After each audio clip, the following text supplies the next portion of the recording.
It's our draft and auction recap episode. We'll recap our 2024 draft season, not just by evaluating our own rosters, but also by giving you strategy, tactics, and in-depth discussions of the various league formats. Justin Mason of the Sleeper and the Bus podcast joins us on this strategy-filled episode of Beat the Shift next.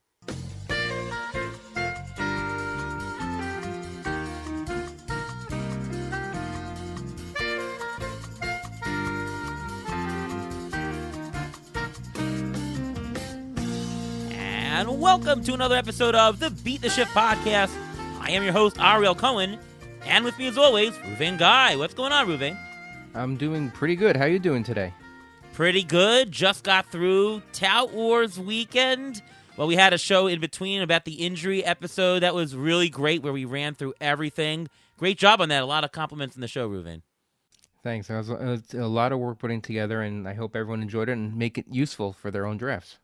Absolutely. So we thought today, since we got through pretty much all of the industry expert drafts and auctions, that we'd sort of go through a recap of the strategy and differences between league formats. I think that's going to help you, the listener, out quite a bit. And to join us, coming back on the show once again this year, Justin Mason. What's going on, Justin?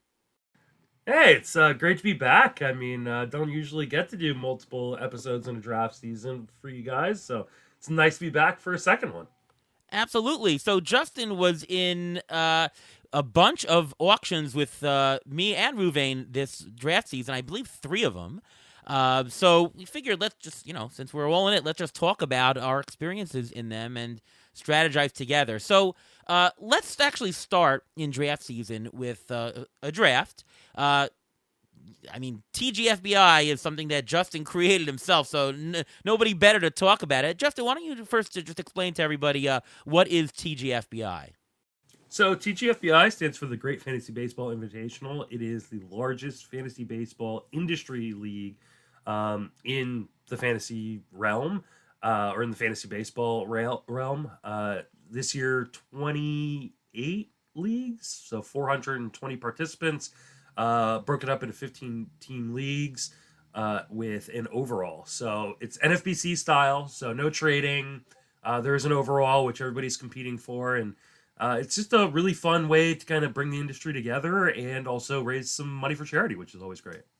Yeah, absolutely. And so we got 400 plus industry guys drafting together. We can really learn some good tendencies from the collective. So the number one question we have for you is one thing that TGFBI does is it runs KDS, Kentucky Derby style draft preferences. So instead of randomizing the order of where you're drafting, you actually get to choose where you want to place. Now, obviously, we randomize who gets to pick first. Maybe you picked first, maybe somebody else did, but you get a preference. You can pick in the middle, the end, the front, whatever. What was your draft preferences and why? So my draft preference this year, or at least for TGFBI, was to have one be my first pick because this was pre-injury to Ronald Acuna, and then kind of be somewhere in the middle because I felt like coming into those drafts, Acuna was the clear number one, and then there was about 7 or 8 guys that you could really consider as, somewhere between 2 and 8, 2 and 9. So to me, I kind of wanted an earlier pick in the second round. So I just decided, hey, if I don't get number 1, then I want to be somewhere in the middle. I'm less susceptible to runs that way as well. So for me, I chose 9 as my kind of second choice, and that's what I ended up with. Yeah, Ruvain, you and I think, pretty much did the same thing. Number 1, obviously a given to get Acuna, and we like drafting in the middle, right? Yes, 100%. I think I put down 1, and then I put down 5, 6, 7, because 2, 3, 4, I wasn't thrilled with those guys. I'm not that wouldn't want them on my team. I just thought there was more value when you get to the middle because you get more value coming back around. Yeah, I like picking in the middle because you can extract value. You don't have to wait 30 picks to get your guy, so you don't have to reach as many picks to get your guy.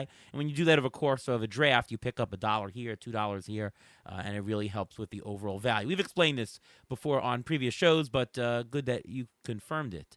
Okay, so we're not going to go through everything and talk about, well, I got this player and I love this player, but let's talk about some strategy and all that. So I'm going to name a couple of items that you could strategize about, and maybe everyone will go around the room and talk about one or two items that they addressed. So just general strategy. Maybe you want to talk about what you did in your first 4 rounds, how you address saves, how you address catchers, maybe speed, maybe strikeouts, or maybe everyone go around the room and address that. So, Justin, why don't you start off and talk about some things that you really looked to strategize about and how you executed it in THFBI? So typically, what I want to leave my first kind of few rounds with, my first 4 to 5 rounds, is I want to leave with at least one elite starting pitcher. I like to leave with one elite closer, and then I want to just load up on balanced offense, right? So, and in my draft, what I did was I started Freddie Freeman, then I went Francisco Lindor, took Gallen in the second round, and then Emmanuel Clase in the fourth. So, which was kind of my strategy, playing out fairly well. I got two offensive guys at the top of the draft that both contribute a ton of stats in every category. And then I got an elite starter and an elite closer. So I felt pretty good about my strategy coming in and then executing it, at least through the first 4 or 5 rounds. All right. So one thing I noticed in your team is you started off with Freddie Freeman from the 9 spot. Now, you had a couple of options. You could have chosen Freeman. You could have chosen Turner. You could have chosen Soto or Judge. What made you pick Freddie Freeman above anybody else? Well, I really wanted Tatis, and Tatis went the pick right before me. But I feel like Freddie Freeman is probably a top 5 guy and just gets discounted because he's a first baseman and it's easy to find first base late.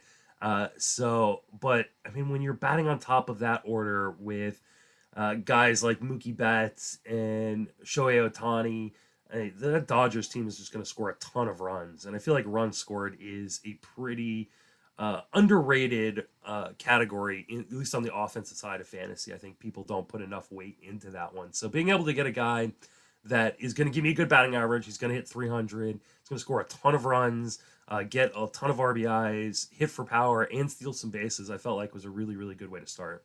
And Ruvain, you felt the same way because out of the 7 spot, you also started with Freddie Freeman.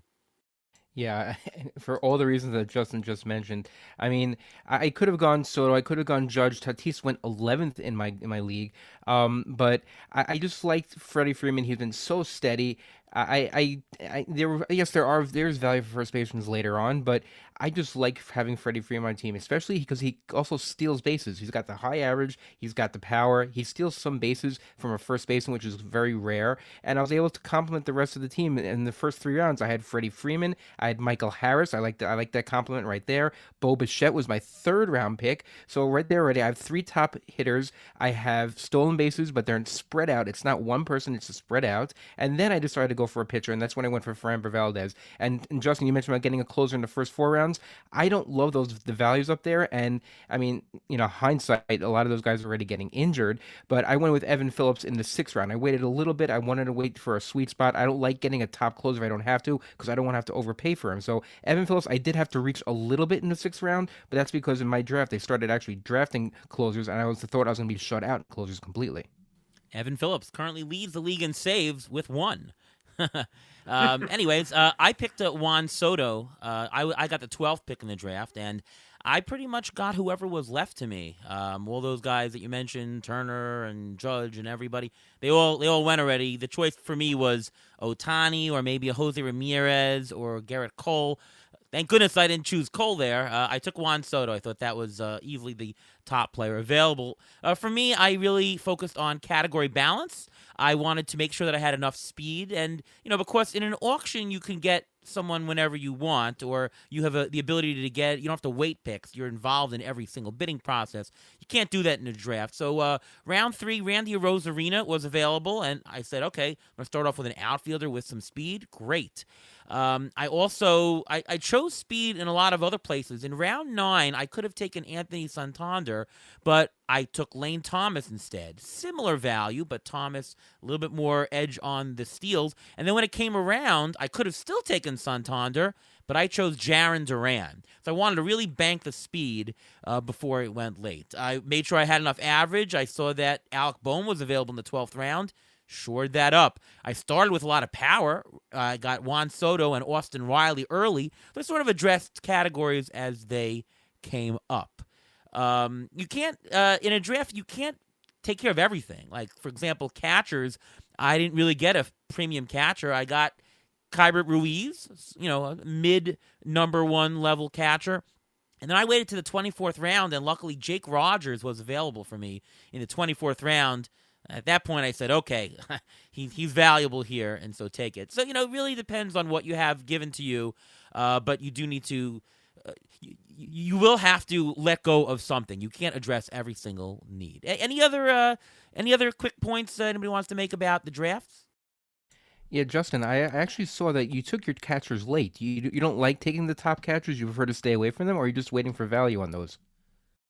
Yeah, I don't tend to like that. I tend to like to grab my catchers a little bit earlier. But as you'll see in a few of these industry drafts, I felt like catchers were going off the board a little bit earlier than I would have liked to take them.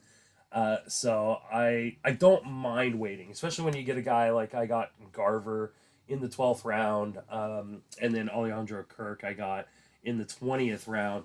The Kirk one looks a lot better now with Danny Jansen out for quite a while with a broken wrist, but I just felt like the guys that I was targeting were going a little bit too high, and I didn't want to kind of reach on a guy that I wasn't truly enthused about because there are a lot more late options than there have been in other years. So I don't mind going with the cheaper catchers. I do prefer to grab the earlier ones because you get more plate appearances.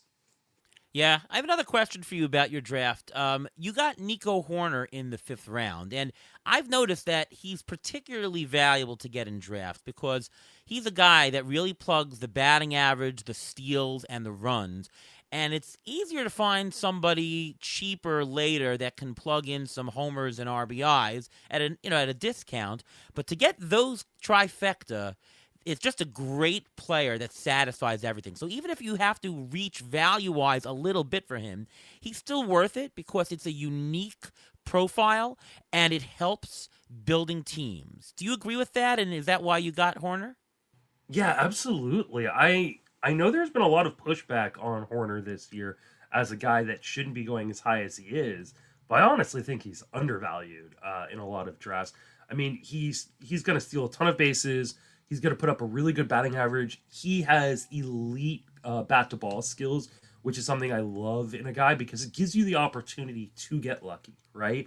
And a lot of people are going to, well, he got lucky in the batting average. Well, when you make as much contact as Nico Horner does, he's going to give himself the opportunity to get lucky and get on base at a pretty high clip. He's going to lead off in Chicago, which is still a really, really good offense.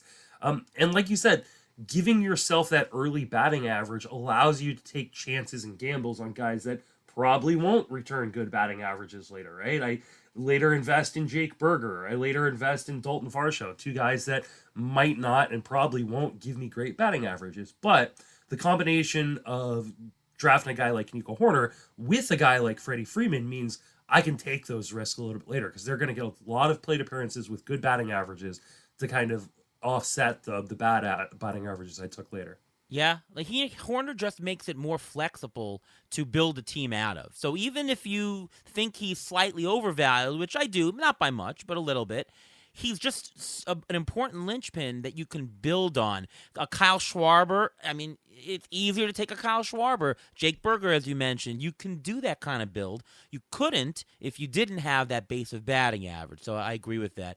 Go to Ruvain's team. Ruvain, one thing I noticed about you took several relief pitcher darts at the end. You took Jason Adam, you took Gratterall, you took Giovanni Gallegos. Was the plan to take that many darts? And did you take them in order to get saves, or are you literally intending them to play them as good middle relievers? Well, I wasn't planning on taking that many, but I was looking at the starters that were there, and I needed pitchers, and I just didn't love the starters. And why should I play or pick a starter that I'm not going to be happy playing with? This is the team that I'm going to have for the entire season, for 6 months. Am I going to have to stare at a starter that I really don't like, or plug in a middle reliever here now and then? Like, I can plug in these middle relievers first week, second week of the season, while the other starters get their feet under them. And yes, I am trying to get a little bit some darts out there. You never know with closers. Giovanni Gallegos, will he end up closing in St. Louis? Is Ryan Helsley going to stay healthy the whole year? I have no idea. Jason Adam, he'll get you some saves in Tampa. So there are a lot of guys who I picked on purpose, and I wanted them like Gratterall. I had Evan Phillips, so I wanted the handcuff. So Gratterall I had in a league we were in last year in GDD. I had the combination of both of them, and there were times when I was playing both of them at the same time, because why not have two good relievers from one team? You get saves from both of them, you get all the saves from a good team, and you get the good ratio. So it wasn't necessarily a plan going in, but as the draft started playing out, the starting pitchers that I wanted either were taken right before, so I said, you know what, let me bulk up in the middle relievers, and I can bulk up on the ERA and WHIP, and I can pick up any pitchers during the course of the season. All right, good points there. Back to you, Justin. One more question about your team. One thing I noticed, very little risk. Usually you see teams taking prospects and upside guys. Very much not on your team. You took very safe guys, or at least what we perceive as safe, throughout. Maybe in the end, in the bench rounds, you took a couple of shots, but very low risk. Was that the plan as it is, or are you just a very risk-averse person? Yeah, so I have a pretty fun reputation as the person who loves to take a lot of injury risk and a lot of risk in general. And that comes from my 2019 main event team, where I took a bunch of guys who were injured, a bunch of kind of high risk, high reward guys, and then lit $1,700 on fire. I learned from that. And while the reputation has kind of stuck with me, it's actually the opposite of what I do. I draft a lot of safe, boring guys. If you go and look at a lot of these teams that have won the main event overall or TGFBI overall, what you'll see is that their teams are awfully boring. But what they do is they just rack up plate appearances. They're very, they don't get injured very often, and they just get these guys who are like a bunch of guys who are getting 650, 700 plate appearances, a lot of pitchers with 150 to 200 innings, and they just kind of volume their way to a championship. And that is my strategy. And so I don't tend to take a lot of risks in terms of my drafting in general. I want to, I'll take risks in fab. If I think there's a guy that's potentially coming up, or there's a guy that might be a little risky, I might take a gamble in season on them, but I'm not going to do that very often, at least in the first 15 to 20 rounds of a draft. After that, I mean, you're going to be dropping most of your guys after round 15 to round 20.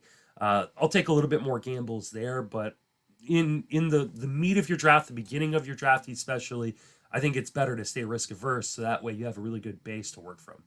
Yeah, I agree with that pretty much. And I'll also add that the fact that there's no injured list spots in the NFBC means that you really have to take less injury risk, if any.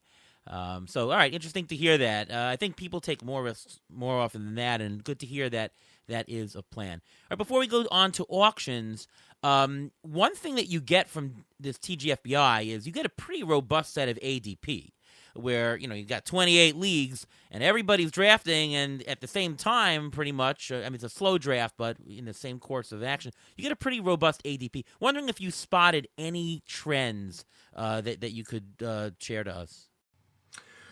That's a really good question. I honestly hadn't thought too much about it. The hard part with a thing like TGFBI is by the time all the leagues are done. I mean, we start at the end of February, and literally, I think the last league finished drafting this last weekend when I was in New York. A lot of the early ADP stuff is kind of useless now, right? Because injuries have happened and other drafts have gone on. So I think one of the things you notice in leagues like TGFBI that is filled with a lot of industry guys, and also filled or a league where people really care about winning the overall, right? Winning your league is great. We all want to win our leagues, but everybody really wants to win the overall. Is people get a little bit too risky and they take a lot of chances and they compile risk on top of risk, which I think is a poor choice. And you'll see, some crazy picks inside of the ADP. Like I think Francisco Alvarez went like top 50 in one of the drafts, and it's like, either that person was trying to get talked about on other podcasts, or they're just trying to be super, super risky and hope to hit. But that's honestly, again, going back to my earlier point, it's like that's not how you win an overall. You win an overall by compiling really, really good stats from kind of safer players. So to me, I think the TGFBI ADP is really interesting to look at, but I don't know if there's a ton to be gleaned from it. Yeah, it's very similar to the NFBC ADP. And Francisco Alvarez, by the way, that guy took him at 46. The next highest take was at 130. So that was not necessary on that guy's part. Maybe he really wanted him, but he could have waited 80 picks later and had no risk of actually losing him. Yeah, I will say, though, that in general, as compared to previous years, this TGFBI, the range or variance of min to max was lower in general than other years. Like people, there's much tighter range that people were taking. I think people were studying NFBC ADP a lot more and going more chalk than they usually do. That's the one trend that I saw. All right, on to auctions. So as we said at the open, Justin and Ruven and I, we were in a number of auctions together. So the first question, and let me open up to Ruven first. What is the biggest difference for you between a snake draft and the auction format? Well, in an auction format, you can control your league, basically. You can control your own team. No one says you can't have anybody. Everybody's on the table, and if you see a barring, you grab it. So that's a big difference.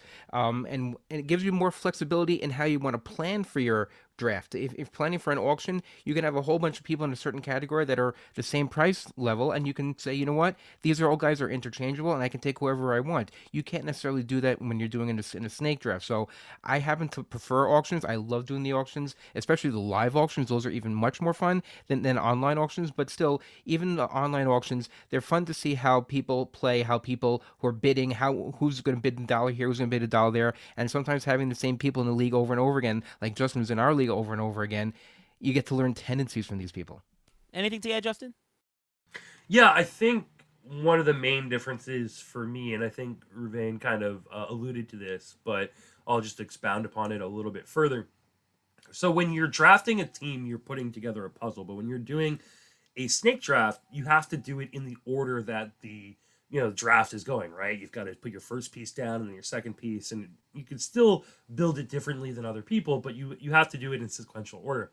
Whereas in an auction, you can put the puzzle together any way you want. And I think this just gives you a lot more opportunities to do fun, interesting, different builds, to kind of play around with how you want to build your team. And it's really the best way to draft. Like, I love doing a snake draft, but for me, an auction is like the purest form of building your team the way you want. And especially the live ones. I mean, doing the live one in Labor, doing the live one at Tout Wars, it's just so much fun to do. And I think it's like one of the best experiences you get in fantasy. Oh, totally agree. And to add to that, I think it also makes it a valuation question. It's deciding, well, is the top 10 players of value? Is it $15 players that are of value? You get to see where values are. And that's more analogous to real life. I mean, general managers don't say, well, I got to sign one good player and one not so good player. No, they can build it any way they want. So why wouldn't we want that experience as well? Especially if you're the Dodgers. Dodgers are how many first rounders? A lot, yeah. Yeah. All right, next question here. What is it, Justin, what is it like to draft against Ariel Cohen? It is very, very fun. I think you are just an absolute character in the drafts. And so that in itself is a really fun experience. On the flip side of the coin, it's also very frustrating because you and I think have very similar valuations in terms of players generally, and in terms of how we want to build a team. And so you and I tend to kind of butt heads quite a bit inside of the auction. So I'm really glad that you and I are not drafting against each other anymore this year, because I think I got more than my fair share worth of drafts against you. Yeah, it's very similar. Justin is extremely fun to draft with. One thing that I'll say, though, is that I think that you livened up the room really well, especially the one that you were sitting next to me. It makes it lively. You have jokes the whole time. I try to make jokes. We had Nick Pollock also on the other side, who also fun as well. Gray Albright was in one of ours. He's a very fun guy. This should be fun. So drafting the experience is fantastic, and drafting with Justin Mason is a great experience. And for the same reasons that you said, that this year especially, a lot of the same players that you value similarly, it just makes it hard, because part of what you're gaining in value in terms of auction is you want to get player bargains, and if other players are in at the same players at similar price points, it's harder to get those values. You might have to go the extra dollar and plan around it. So I do agree with that sentiment. And we actually did alter our plan a little bit, because we wanted to nominate some players, and we knew that if we nominate this person, if we nominate, especially we were talking about nominating during the draft, nominating T.J. Friedel, we knew that it was a good idea that you're probably going to go after him. So or Cedric Mullins, we know you like certain guys, so we actually held back from nominating these guys because we wanted them also. So because we wanted them also, we didn't want them on the board, because there was still too much money on the board, and we get into a bidding war with you, and we specifically didn't do that. Did you like Justin? Did you shy away from nominating anyone that you knew that we liked? I don't think I shied away from nominating anyone you guys like per se. But I definitely was keeping an eye on where you guys were at with money, because I knew we were going to go head to head on a number of guys.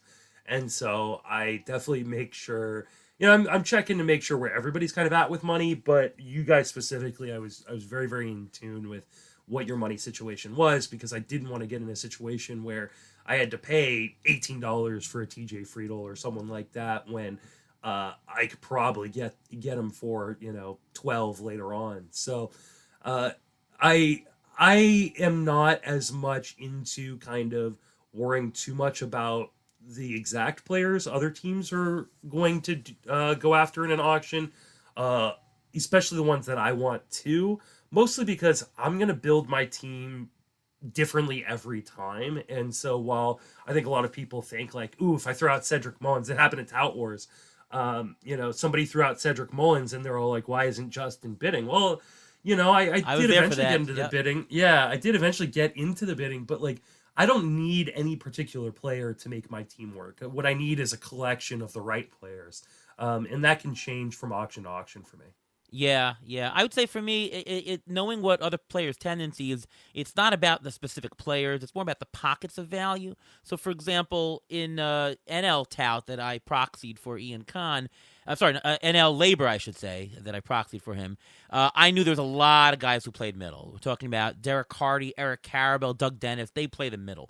So I knew that if I just said, all right, I'm just going to play the middle as usual, it wouldn't work. I'd be fighting for too many players. So I purposely, when I'm making my plan and saying, all right, I got to adjust for it, I said, all right, I'm going to get one of those big first basemen. I'm going to get an Olsen, a Harper, a Freeman, and maybe even pay the dollar or two extra because if I don't get them there, I'm going to have to ridiculously overpay in the middle, right? I got Machado. I knew I was going to have to get Machado or Arenado at third base because I knew I just can't keep paying over the middle. I got to get enough guys up top to avoid the spot, which I know people in the draft are. If you know that there's a draft that people just go hot and nobody plays the middle, then I don't worry about that. Then I say, let's just play the middle.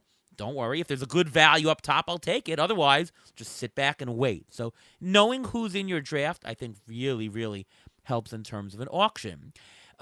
Question for you, Justin.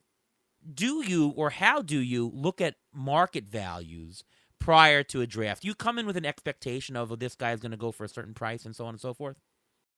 Yeah, I mean, what I'll do is in my draft software or draft sheet, I'll put in what the average auction value, especially if I'm like on an FBC where that's pretty readily available, just to kind of know like, hey, is this a guy that on average I'm probably not going to be able to get because I've got him valued way too low or way too high. So, but for the most part, because every auction's different, every auction has its own dynamics. I don't worry too much about what the field is going to do or what it's done, especially what it's done in the past, just because I think that there's going to be guys that, in every auction that you go, well, his average auction value is $21 and I'm at, 19. So I'm not going to get him. And then all of a sudden in the auction, the bidding stops at 13, and you need to be able to jump in and go, okay, I'll go 14 on this. To me, I don't worry too much about the previous stuff, and more focus on what's going on inside of my own auction. All right. Another question. Do you assume a certain hitter pitcher split? Like, is that an important thing for you to hammer in? I go in with a certain hitter pitcher split, but I'm totally fine adapting to what the auction is giving me. So, I mean, I've seen this a couple times already in auctions this year where, I think it was at Tout Wars. There was a lot of people who were spending on pitching, and I wasn't really super comfortable with the prices, and so I ended up just rolling more money into my offense, and I was fine with that. And I've done the opposite in other auctions. I think in one of my NFBC auctions this year, the prices on pitching wasn't nearly as as scary or as big as I'm used to seeing in these NFBC auctions. So I was like, well, you know what? I'm going to take advantage of kind of the surplus value on the pitching side. So I think it's okay to come in with a hitter pitcher split. And I usually, it's usually 65-35 for me. But I can kind of go either way on that in terms of, maybe a 70-30 or a 60-40. But for me, I think the most important thing is to just stay kind of flexible, because if the room is hot for one side or the other, then you should kind of pivot to the other side to kind of extract as much value as you can. Yeah, I agree with that. I'll say two things, though, that I think there's a difference, though, between how much pitching versus how much hitting you're going to buy. And I think you addressed that correctly, that, you come in with an expectation, but if hitter prices are, way too high, you might want to make up the value by buying more pitchers. I agree with that. I will say, though, that optically, when you make your value sheet, when you say, all right, this guy's worth whatever, that I think you need to pre-program to what the market tendencies are. Best you can guess it. In the NFBC, it's close to like 63-37 right now. So I will program my value sheet for exactly that split. And the idea is, even though you might see better stuff or not in the auction, you want to be able to say that a hitter or a pitcher, you want to be indifferent to buying a bargain in each. Like if you had too high a hitter split and you had 70-30 and there was much more pitching, you would think that every hitter is a bargain and you would think that pitchers aren't bargains. But the truth of the matter is it's more what the market says, because you do have to, in the end of the day, it's not a points league. In a roto league, you have to buy pitching and you have to buy hitting. So you want to be able to tell yourself psychologically that there are just as many hitter bargains as there are pitcher bargains. So if you don't tilt your market values as such, and you don't tilt your own pricing as such, you're going to be in a hole from there. And obviously, as the draft goes on, you might notice something else happening. It might be, more pitching than not. If you're good at it, you need to sort of tilt some of your values that you have in drafts to account for that. So again, it's how much you're going to purchase, but it's also optically what your player values are that you see, so that you are indifferent to getting bargains in either. But each auction is different, though, because even if you say you're going to go in saying it's 60-40, if you see that the room is hot and all of a sudden all the hitters go extremely expensive, you may want to throw more money into pitching. You have to be flexible. You have to have plan A. You have to have plan B. If you want to move this guy over here, you have an option for an expensive pitcher, an option for an expensive hitter, because even though we know what the norms are, even though we know what the normal breakdown is, each auction is its own beast. Each auction, you have to plan to have another plan and have another plan and a backup plan and an emergency plan just in case. Oh, you know what? What if, let's say, let's say a Ronald Acuna falls on your lap for a very cheap price. If something like that happens, that alters your entire plan for the rest of the draft, because you're spending a whole lot of money on one player that you weren't planning on doing that. So I think it's a matter of, yes, you have to understand the split and know what you want to do for the split, but you still have to be flexible during the course of the auction. Yeah, no, definitely agree on the flexibility. And, since you mentioned Ronald Acuna, one thing I noticed, Justin, is that it seemed, and tell me if I'm wrong, that you were prepared to buy Ronald Acuna Jr. As long as the price wasn't insane and as long as it was under your values, you seemed to buy him. I mean, you spent $61 on him in Tout Mixed League. You spent, I think, $49 on him in the Labor, and I guess you were prepared to even go in head-to-head, although you were beat out by price. I think Ryan Hallam got him in the end. Was that the plan, is that, Acuna is worth X, I'm gonna get if it's a $3 bargain. I don't care if it's such a high spend. I'm gonna get that bargain. Was that your plan? I mean, that's my plan for every player, right? It's if I have a guy valued at a certain point and he goes under that point, I'm willing to take a gamble on him, and especially when it's one of the higher price players, like I'll even go pretty close to value just because you're getting so much bang for your buck. Um, I've regretted a little bit in Tout Wars because 61 was just a huge portion of my budget. It was a lot easier to do in Labor, which was a 12-team league versus the 15-team league in Tout Wars. But ultimately, yeah, I just for me, like I know that one in a snake draft, like you have to get the first pick, right, in order to get Acuna. So, and I don't think I have gotten the first pick, and I won't get the first pick in any draft this year. So I can't get Ronald Acuna in a snake draft.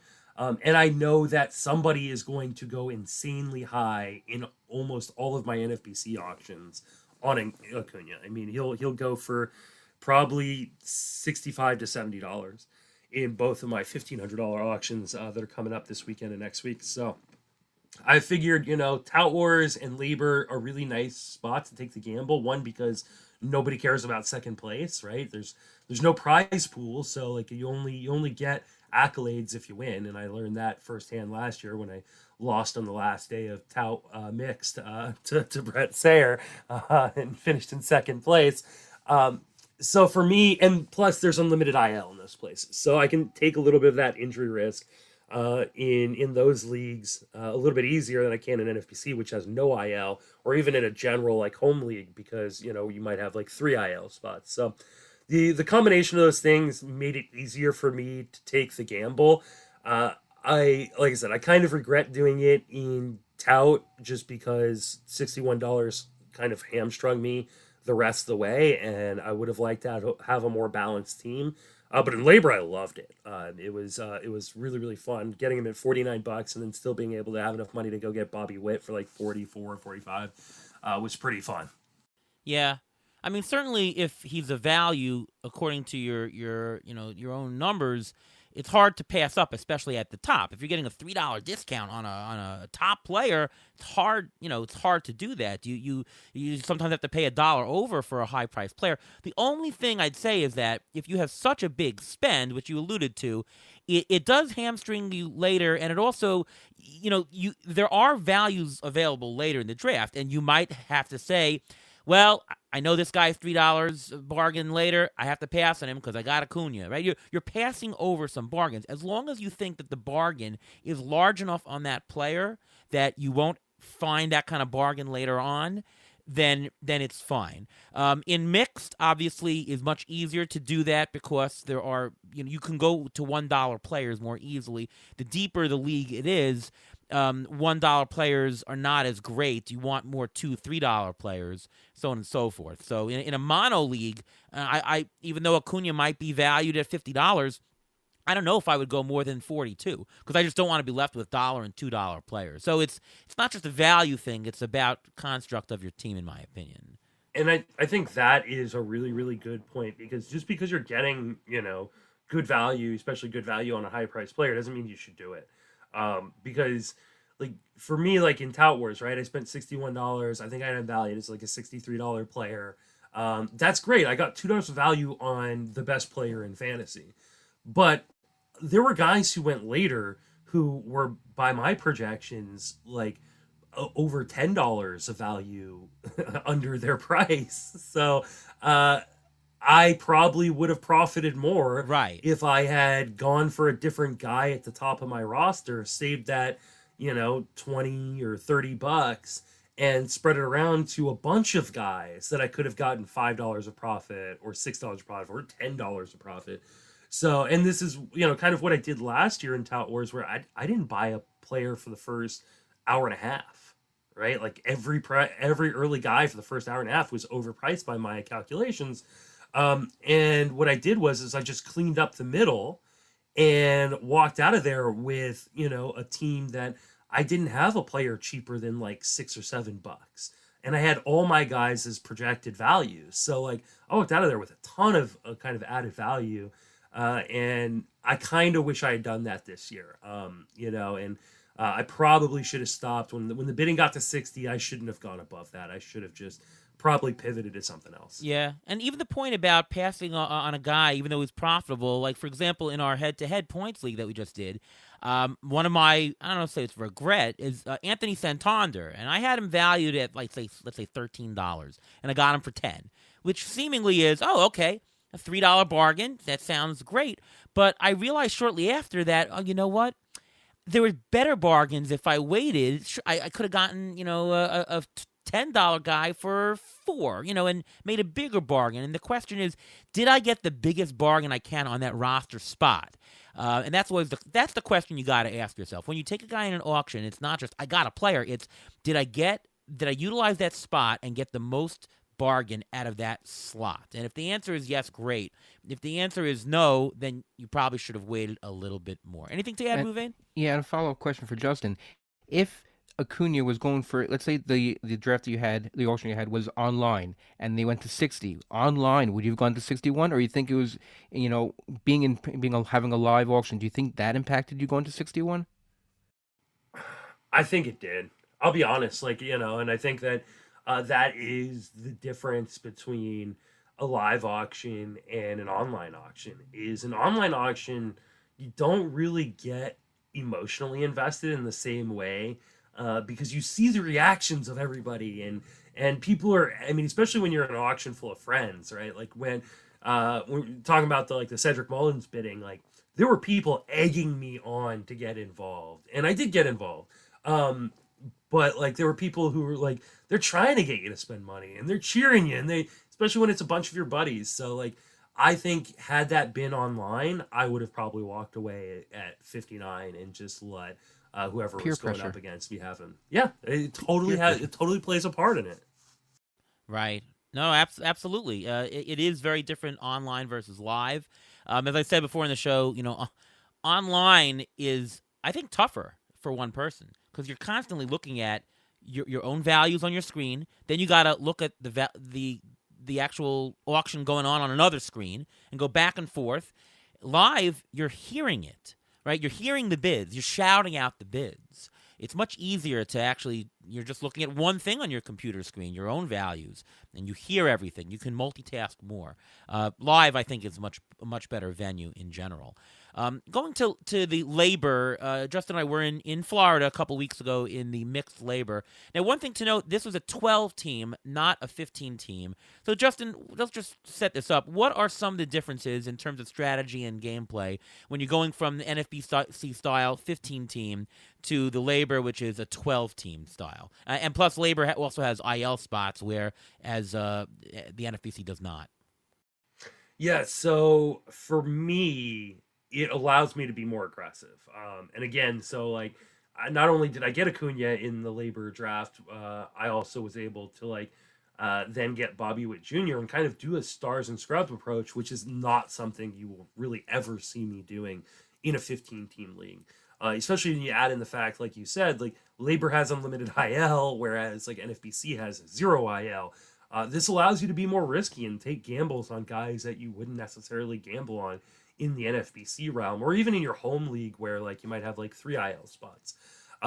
So for me, it allowed me to be aggressive, kind of especially on those top guys, and kind of go the extra dollar in a way that I wouldn't because I know that there's going to be a ton of replacement value on the wire that isn't available in your traditional 15 team leagues.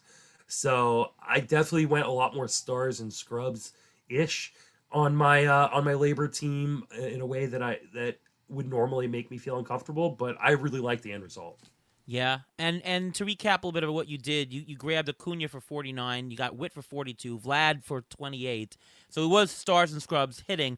The pitching, though, not as much. Your top valued pitchers, you got $18 Eflin, $18 Skubal, which is actually pretty good pricing, and you got a $9 Tanner Bybee. And then you took low darts, and interestingly, all the darts that you took were either a $1, $2, or in the reserve rounds, you got Scherzer, you got Paxton, John Means, and you got a $2 Kyle Bradish in the auction. So you went low pricing on the pitching in general, but with a lot of upside darts, and you did the stars and scrubs. And I guess you're telling me that is very different than what you do in 15 team because of literally the format.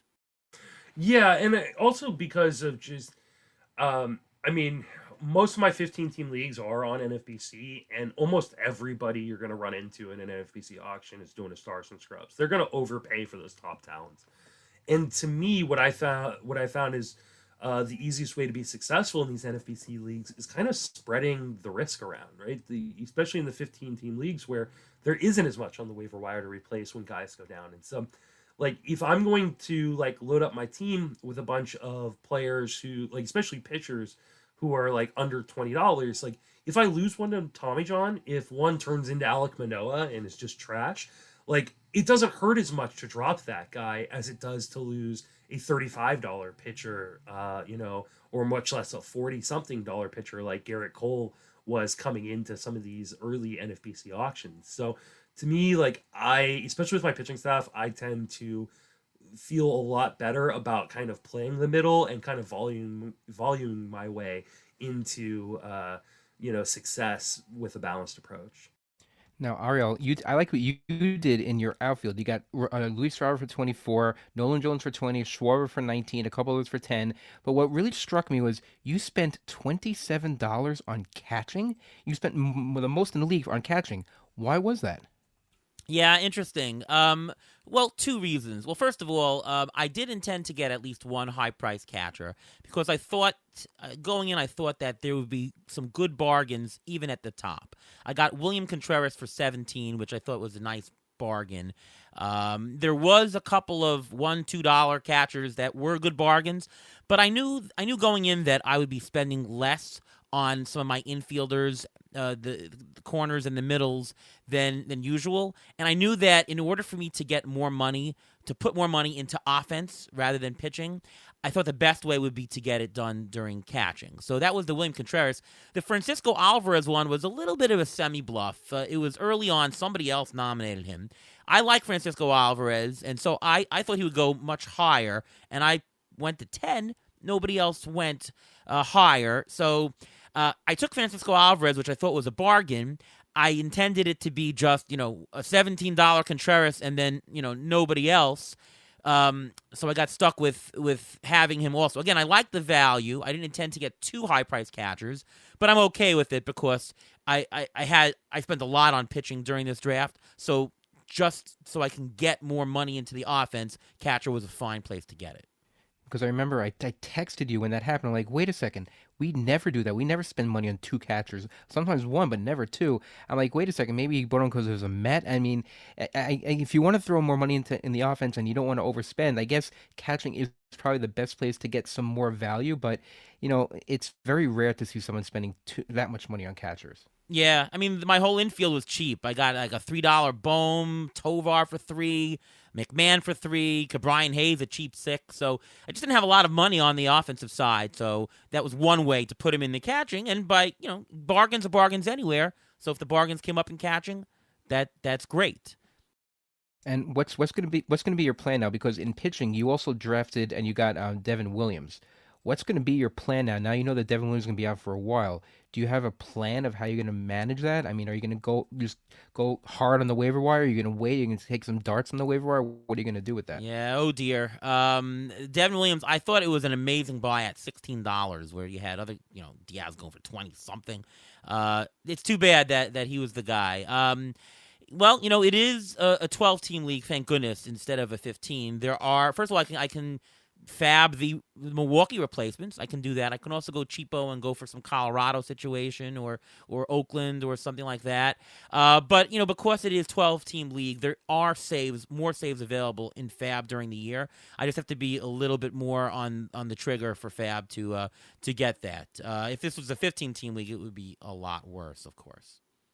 Or you can come to your neighborhood Justin Mason store and ask him to trade you one of his three closers. That's true. I was going to ask you, Justin. One thing I've noticed, you did this. You also did this in an online auction that we played against each other. You bought 3 closers, and that was even in a 15-team league. Was that your plan? I always like to get kind of 2 locked in guys and then kind of take a gamble on a third. You never know what's going to happen if your quote unquote locked in guy is going to get hurt or lose his job, because closers lose their jobs usually about 40% of them per year. I know last year was a really great year for closers, but it's already like since we left New York, like it's already just gone to hell. Handbasket in terms of a lot of closing situations because of injuries. So I love to kind of speculate on a third guy, and often like in the reserve rounds of auctions or drafts, like I'm just wildly throwing darts, hoping to get lucky, because especially in trade leagues, because it gives you this asset that are hard to find on the wire, especially hard to find elite ones on the wire, uh, as a tradable asset. So like now I can go to you, or I can go to the guy who may have just lost, like Jordan Romano or Duran, and go, hey, listen, you interested in a little Alex Lang? Are you interested in a like a Right. Class A or a Hater, and kind of try to like patch other holes that maybe I have, or add a strength on top of strength. Yeah, that's true. In a trading league, value is value, and it's okay if you overaccumulate something because you can trade it to get more value. That is a good point, and that is a difference between an NFBC where you need to be more spread from the get go, as opposed to one of these trading leagues that if it got too many steals, no problem, you can trade it away. There's somebody willing and needing some of the other category. There's actually something to be said, and like Derek Van Riper a few years ago won the mixed auction in Tout Wars, in large part because he just spent all of his money on offense, and he went, listen, I'm not going to worry about pitching injuries, because what I'm going to do is, after I build up a league in my hitting categories, I'm going to start trading all my elite hitters for elite pitchers, and then I'm just going to run away with this league. And that's what he did. Like he, halfway through the season, he just started trading all of his elite hitters for pitchers, and he just ended up dominating us. So like I know that kind of our natural instinct in trading leagues is to continue to stay balanced, and I think you should, because you don't want to have to rely upon getting a trade worked out, because you never know if some people are just gonna be like, I'm not gonna trade with you. um, but I think it's a really good way of like maximizing your value if you're seeing, especially like hitters go for a little bit too cheap.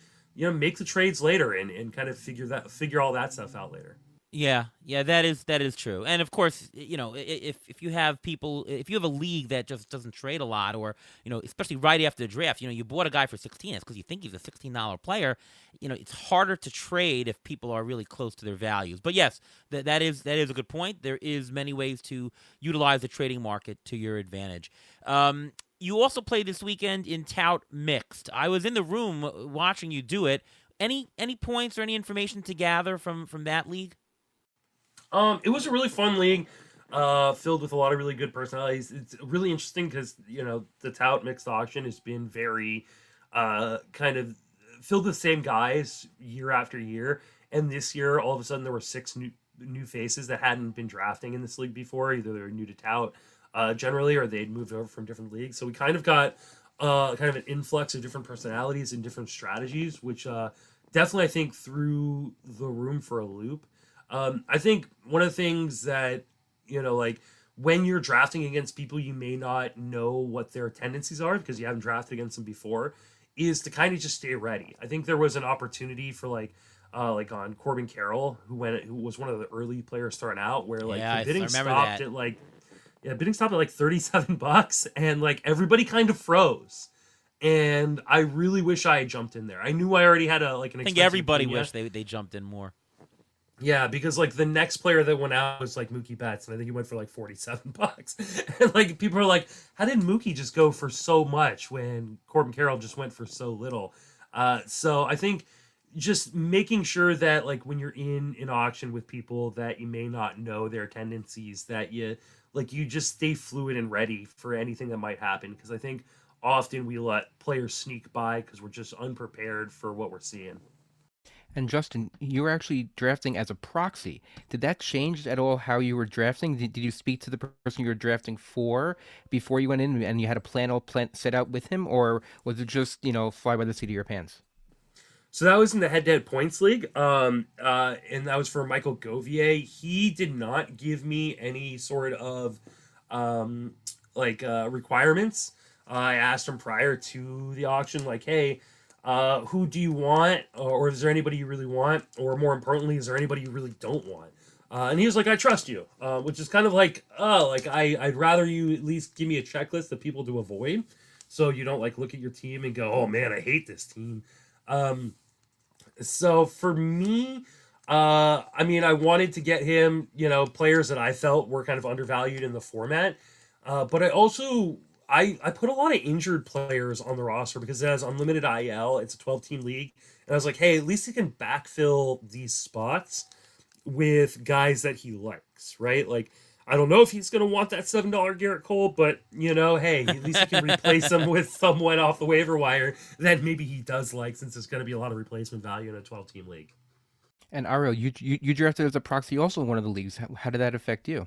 So very different in terms of setup. I was for NL Labor. I drafted for Ian Kahn, and unlike Govier, who just said go draft, I spent a lot of time talking with Ian on who he likes, on looking at the values. I mean, it was a joint effort. I mean, I showed what my values were for the players, and he tweaked them. All right, this one, let's go a little bit more. This one, nah, let's go a little bit less.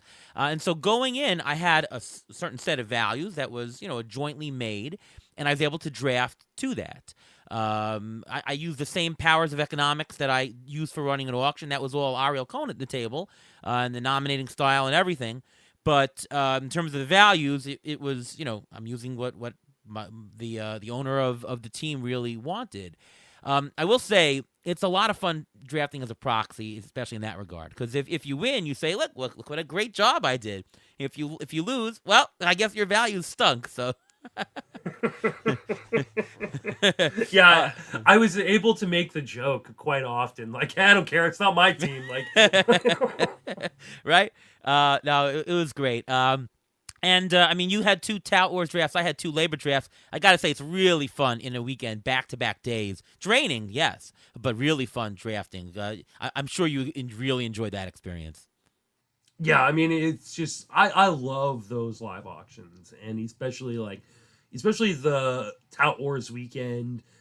Both of those rooms were really, really fun. It's just a really good group of men and women in these Tout Wars drafts. And Labor, same as well, right? Like, because I got like Labor, obviously you're in the room, but we also have Shelley Verstrate and Gray Albright and Nick Pollock, and like it's just a really, really fun room to draft in. These ones, and so getting to do 2 in New York in Tout Wars, I'm sure my wife would have been much happier had I only done 1, so that way I could have spent Sunday with her. But I just had an absolute blast drafting with everybody. Totally. And your wife came to watch some of it also. We saw her there. Yeah, she likes to come in and heckle me a little bit and then disappear off to doing fun things in New York. Absolutely. Before just talk a little bit about our teams, one thing though is that we mentioned pitcher split before in Roto, because you have to have there's the same number of categories for hitters, same number of categories for pitchers. Here it's points, so technically you don't have to really follow a hitter pitcher split. Were you conscious of that at all? Yeah. So I was my first year in Tout Wars. I was in this league, right? And actually, the first time I ever drafted in Tout Wars, I wasn't even in Tout Wars. I stood in for Stefania Bell because she got sick the night before the draft. It had a much more hitter focus the first year, and then they changed the point system, but they made a mistake in the way they set it up, where it became like a much like bigger pitcher focus. And so what I ended when you're doing a points league, I think the one thing people don't do often enough is run your favorite projection system, which probably should be ATC, right? Through some sort of software, and let the software determine what the point value is, or the dollar value is, for that point system. And when I did that in, I think it was 2018 for the Tout Wars Points League, when they messed up on the point structure, like it made every pitcher worth more than every hitter by a long shot. And so like, oh dear, everybody went into that draft outside of me with like a 60-40 hitter pitcher split, when everybody should have done what I did, which was spend $200 on pitching.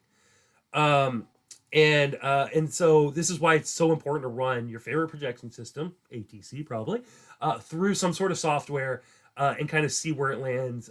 They've done a better job of fixing the point system for Tout Wars, and so I think it is probably best served as a 60-40 hitter pitcher split. But you can kind of do what you want with that. Like I don't think they're like I think Nick Pollock didn't spend very much on his pitching at all because he's like I know pitching and I can stream my way through the pitching in the season. And I think you just kind of built your strength and kind of if you're better at finding hitters on the wire, then spend more on pitching. If you're better at finding pitchers on the wire, then spend more on hitting and kind of build your team whichever way you want. Yeah, I spent. I went the other way with Nick. I actually spent only 50% of my money on hitting, and I wasn't intending to do that far split. But I thought that the pitching prices were a lot more reasonable than the hitting, and I knew that I could get really good bargains on hitting all the way up and down. That was sort of the plan. So I bought four $18 plus pitchers, which is a lot. And I also got a $10 Mitch Keller. So I really spent a lot. I also bought two high valued relievers. I bought Clase and Camilo Doval. So I just said, all right, you know what? I think the value is in the pitching, and it's not like it's a roto league, right? It's just pure points. You don't have to have a certain number of hitters of pitching. That's sort of the way it fell for me. Because of that, I might get a little bit more volatile results because, of course, pitching, you can have a good start, a bad start for a pitcher. So my results week to week could be more volatile, but I should end up with a lot of points because if I did this correctly. One thing I do want to ask, Justin, you kept nominating catchers, and I don't know if that was because I kept nominating catchers, and you were the guy right after me. Was that the what was going on with your catcher nominations? So in that league, I anticipated getting some kind of expensive catchers early on, and I did get Rutschman, but like I felt like a lot of the other catcher values were going for over what I had kind of valued, and so I was like, in a 12-team league, even a 12-team 2-catcher league, like the last catcher off the board is still going to be fairly decent, especially comparatively speaking to like an only league or even a 15-team mix. Like the catcher depth this year is really, really good. And so I just kind of kept nominating catchers. I saw you were doing it. I was like, I'm going to kind of keep this going because eventually I'm just going to get a pretty decent $1 catcher. Thank you, by the way. That was you sort of exacerbated the strategy that I was going for. Every time you nominated him, I was like, yes. Good job, Justin. Keep doing that. And Justin, you ended up spending a lot of money on catchers too. I think you spent a total of $37 on catchers. No, but the Salvador, you got a very good deal on Salvador Perez for no yeah, so and it would have been a much better deal if Ariel hadn't kept bidding me up, even though he didn't need a catcher, because he's just like, I don't want Justin to get this good of a value. No, but also Salvador Perez. Remember, he also qualifies at first, and even though he was, I don't know, maybe a $19 catcher according to my values. Okay, that's as a catcher. As a first baseman, even if you subtract $5, a $9 Salvador Perez as a first baseman is still a good value. So I said, all right, let's just keep doing it. I'm the one who nominated Salvador Perez. I did that because I already had two catchers. So I didn't need a catcher. I'm happy to take Perez as the first baseman. So that was the crux of this. So I got you up to 9. I wasn't going to go any more. Otherwise, that would have been silly for me. But Ariel, look at your corner infielders. You have Alec Boehm, Ryan McMahon, and Josh Bell all for $4 or less. You could have used the Salvador Perez at first base. Yeah, I would have taken an $8 Salvador Perez at first. That would have been amazing. I guess I could have gone to 10 for him. Sure. Listen, again, it's about, do I think I'm going to get a bigger bargain on that $10 spend, or am I going to get a bigger bargain by only spending $3 on Josh Bell? So, I played that game, and my limit was 8 for Salvador Perez at that time. Yeah, I was pretty stoked. Like when who was it? Todd was counting off the final, going once, going twice, sold. I was actually really surprised no one jumped in, because I felt like $9. I think I had Salvador Perez like as a $16 player, and I was like, okay, I'm gonna. I got the best catcher in the game in Rutschman, and then I got Sal Perez as my number 2, $6 under my value for him. Like I felt really, really good about that. Yeah, the best catcher value was to JB Branson, who got Wilson Contreras for 4. And when that came up, and he went out really, really late. Which, by the way, nominating all those catchers, I was hoping to avoid somebody getting a big catcher value by doing that. But $4 for him, that is, I wish I had that one. Oh boy. Yeah, unfortunately, at that point, like even my DH was filled, and like there's nothing I could do. Yeah, yeah. And you know, you're going to miss out on some bargains. You have to understand that there's going to be, you can't get every player bargain there is. You know, you, you have to let them go. There's going to be very good bargains out there, some better than you have. You just try to estimate the right point in the draft to say, okay, that's a good bargain. Not going to see more. I bought Jazz Chisholm for 10. I never pictured ever buying Jazz Chisholm. I've always said he's overvalued. But $10, you go with what you're taking, you know, Yeah, and that's how absolutely. auctions are made. Yep. Yeah. All right. Any other points to make from the head to head? I think that head to head is an undervalued format that our industry covers. It really is one of the most played, maybe the most played format in the for most people out there. My son just literally started in his school. They invite him to a league. It's a head to head points format. So I think that more should be done in our industry, and I'm glad that I'm in it to help cover it.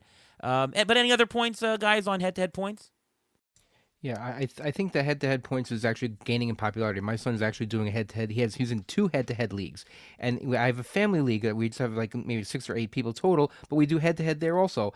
I like the head-to-head, but I don't like the fact that you can have a great season, you can finish in first place, you can have everything. This has happened to me many times in head-to-head, and you lose in the first round just because your team goes cold. It happened to us in in the NFBC, not in the head-to-head, but in NFBC we were in third place, second place, third place, and all of a sudden our team went cold and we ended up falling out of the money. So I mean, it can happen in any league, but it seems to happen more so in head to head, and it's just very hard to take that loss. Oh, I do have one question though for you, Justin, because I saw that you did take Cole. You also took a stab at Degrom. You got Devin Williams. The head-to-head points league is a playoff format. So once you make the playoffs, the last month of the season is there.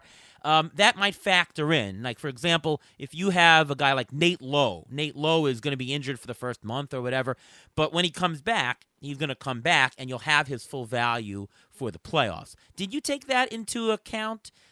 With those picks, or in general, like was that a plan? I know for me, when I did my valuations, anybody who's going to be for sure injured just in the first 2 months but come back, I just booked the plate appearances to full playing time to give them the proper treatment for their services.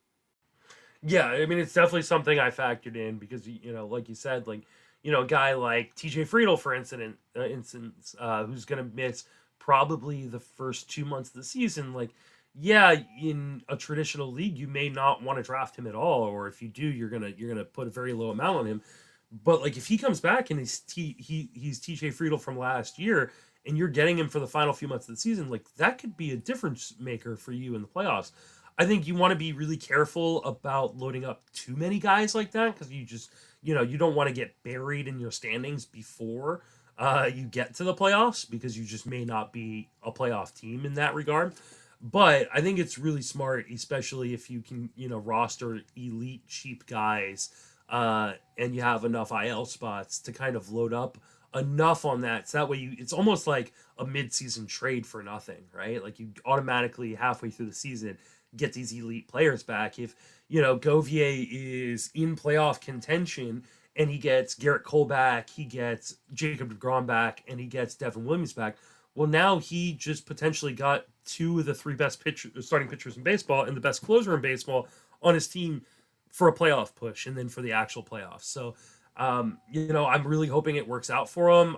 It was a strategy that I knew if I was in the league that I would try to employ, especially with it being a 12-team league and there being that replacement value to kind of carry him through until that point. So I really hope he goes out there and wins a tout league this year. Yeah, no, there you go. I bought Altuve for $8 last year when he was injured. I mean, it's a Yeah, no-brainer. I got Altuve for $5 in my NFBC auction because nobody wanted to bid on him, and that was probably five of the best dollars I spent all year. Yeah, no, absolutely. And the playoff format does matter. And that's the whole thing. This is a long season. You don't win. You can't. You can technically you can lose it in the very beginning of the year, but you can't. But you can't win it in the beginning of the year. You have to have. You have to be able to last. You have to. It's a really a triumph of survival to win it all. Actually. All right, so I think that wraps it up. We've really given a lot of strategy elements for everybody, and also did reviews of our teams along the way. So I hope this is helpful for everyone. Want to thank Justin Mason for coming on the show. Justin, why don't you just tell everybody where we can see your stuff, reach you, and all things Justin Mason? Yeah, you can find me on pretty much any social media platform, Justin Mason FWFB. I'm mostly on YouTube and Twitter, but I do have all of them at this point. And then you can read all my work on Fangraphs or Fantasy Pros. You can hear me on the Sleeper on the Bus podcast and the Friends Fantasy Benefits podcast. And if you like watching drafts, I'm going to be doing a ton of live stream drafts here over the next, week. So I think I've got an NFBC $150 auction tomorrow night, being Friday night, the 22nd. I have my main event on Saturday, the 23rd. I have a $1,500 auction on NFBC on the 24th and the 27th. I have to beat Justin Mason OC, which is a 12-team NFBC league, Monday night. So if you like watching live stream drafts, I'm going to be doing a bunch of them. You can find the link for all of those, including the draft boards, on Fangraphs. We'll be posting articles with everything attached. I know, great stuff always from Justin, and good luck to you in those. Ruvain, what about you? You can follow me on Twitter, X, whatever you want to call it, at MLB Injury Guru, where I'm tweeting out injury updates as they come, and they're coming fast and furious now, as well as the people who are going to be coming up right after them, taking their spot. You can also catch my weekly article in season, which is going to be beginning in about a week or so, on Rotoballer, discussing the injuries and everyone who's not listed in your normal area to find these guys. All right, I'm Ariel Cohen. You can find me on Twitter at ATCNY. If you want to follow the ATC projections, I tell you when I post updates. ATC projections on Twitter/X. I write for Fangraphs, Rotographs, and Rotoballer, and the ATC projections are up on multiple sites, including those plus RotoWire, as well as CBS Sportsline. So check all those out. Download them multiple times a day. I'm just kidding on that. No, I wish everybody good luck in the draft season. Hope you all found us at the Beat the Shift pod to be really helpful in preparing. And, if there's anything else you'd like us to cover in the future, of course, let us know. Reach out to us. Otherwise, good luck, everyone, in the rest of your draft season. Thanks again to Justin Mason for joining us as a guest on our show today. And from all of us here at Beat the Shift, we'll see you next time.